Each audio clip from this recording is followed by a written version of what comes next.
Welcome back to the classroom, where you, me, and my trusty whiteboard go through matters of the body, mind, heart, and spirit.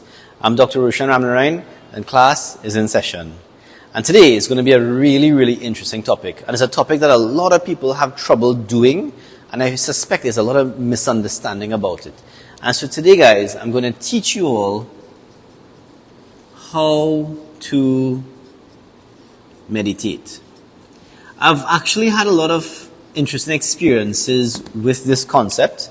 I actually ran a couple of meditation courses last year, and so I feel like now is a good time to be able to bring at least the knowledge of how to meditate to the people, and so that in the hopes that they might, you guys might be able to take it up, run with it, and be able to actually practice the art of meditation. And so when I speak to patients in my office and I ask them, hey, do you guys meditate? Do you guys, what's your concept of meditation? How do you manage it? The vast majority of them say that it's too difficult, we can't turn our brains off, I don't have the time for it. And so as a result of that, not many people actually meditate. And that got me thinking that I feel there's a sort of misunderstanding of exactly what meditation is. Because based on the images that we would have seen on TV or on social media, the idea of meditation that we probably have is us sitting straight backed in a dark room, maybe with some incense burning, with our eyes closed and our hands clasped for hours and hours and hours on end. And I'm here today to tell you that at least from my experience and from my point of view, that's only one way of doing things. And I challenge the people to find someone who has the time and the ability to be able to sit for hours on end in a dark room and do nothing but meditate. Not many of us have that opportunity or privilege. Many of us are very busy people. We have things to do. We have bills to pay. And so the idea of finding time to meditate is difficult. On top of the ability to quiet the mind enough to meditate is difficult.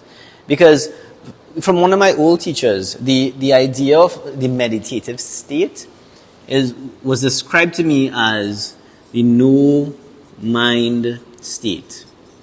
A state of mind where there is nothing in your head whatsoever. Your brain and your mind is blissfully blank, and as a result of that, you're able to be one and be nothing at the same time.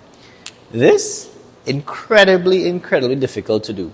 But have no fear, guys. Before we finish today's class, you will be able to get to almost to this point, which is much, much easier than actually getting to this point. So my meditative journey began when I was 5 years old. My parents used to sit me in front of a candle when I was a young boy, and they would put me in a dark room and they would say, just for a couple of minutes, stare at that flame for a couple of minutes, try to be as still as possible, and just look at that flame. And the idea behind that was using the candle flame.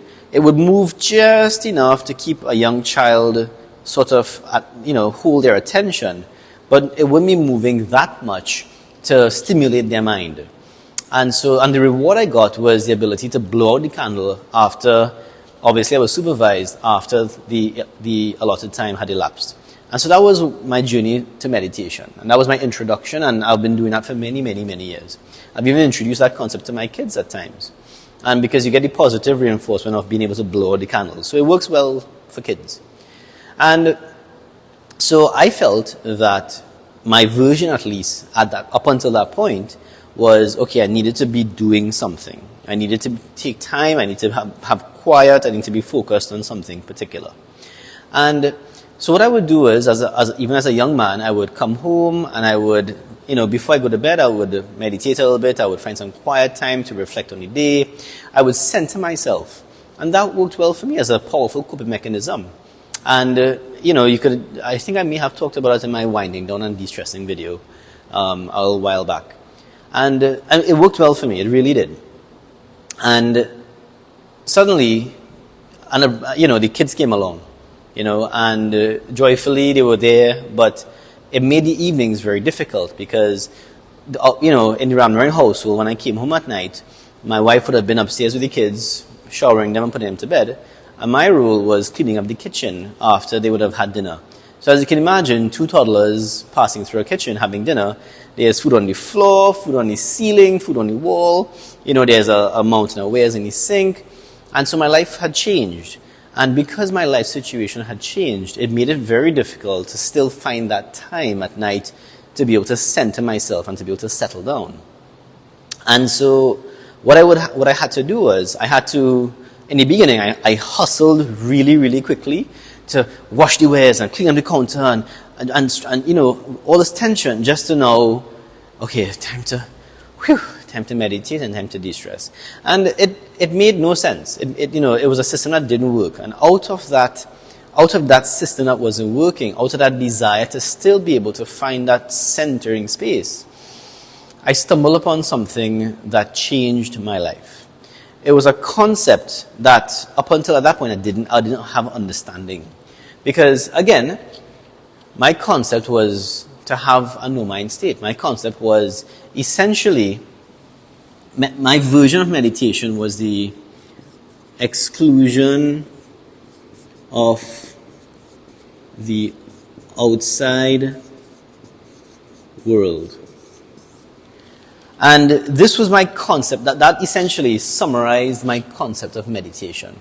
I needed to be in a dark room, it needed to be quiet, it needed to be peaceful, and because I was able to exclude the outside world, at that point in time I had now the space to be able to go within myself and do my little shadow work, etc., which I spoke about in a previous lecture, doing shadow work and getting to know myself and all that good stuff. But again, because suddenly my life had changed with the introduction of kids, it became very, very difficult to do this. And so, out of that need, a new concept was born. And the concept was essentially bridging the gap between out and in. And this concept here changed my life. It really, really did. And I feel privileged to be able to share something so personal with you guys. So, what does this mean in a practical sense? It means that what I started to do was I realized that rather than stressing out myself with the wares and the kitchen and the sink, and then just to sort of recenter myself, why not combine both of them? And using that sort of cleaning the kitchen example, it was the end of the day, there was nothing left to do, and something, maybe I could put on some beautiful instrumental music perhaps, and you know what? At that point, it's just me and that counter. There's no rush at all. It's just me and that broom, the ability to feel the tension of the bristles and the release as I swept the floor. It was just me and that plate, and looking at it and just purely focusing on the plate and giving myself to the task at hand. And so what I found was really, really interestingly was that, remember that candle flame I spoke to you about? The counter then replaced the candle flame. The plate replaced the candle flame. And in this way, I was able to bridge the outside and the in. In this way, I was able to, I'll write it big and bold here, constructively meditate. Because again, one of the big issues that people have is that, I don't have the time to be able to meditate. Because we all have to be constructive with our time. From the time our eyes open to the time we go to bed, we have to be industrious, we have to be constructive, and if not, then we're relaxing. We're watching TV, we're turning our mind off, all of those things. And so, this concept allowed me to become constructively, when I meditate essentially, I was able to constructively meditate. And the wonderful, beautiful thing was that when I finished with the kitchen, and I took a step back, the kitchen was immaculate, and I myself was relatively peaceful And so I was able to do something. But yet still find that centering aspect of myself, which was a really, really interesting concept. And so it piqued my interest. What else could I bring this particular ethos, this particular idea to? And so I took it next to my driving. So back then I was still commuting to the hospital. I had maybe like a 45-minute drive.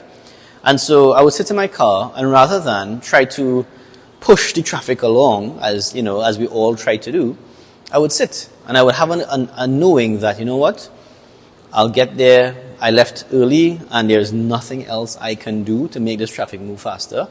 And let me just be present.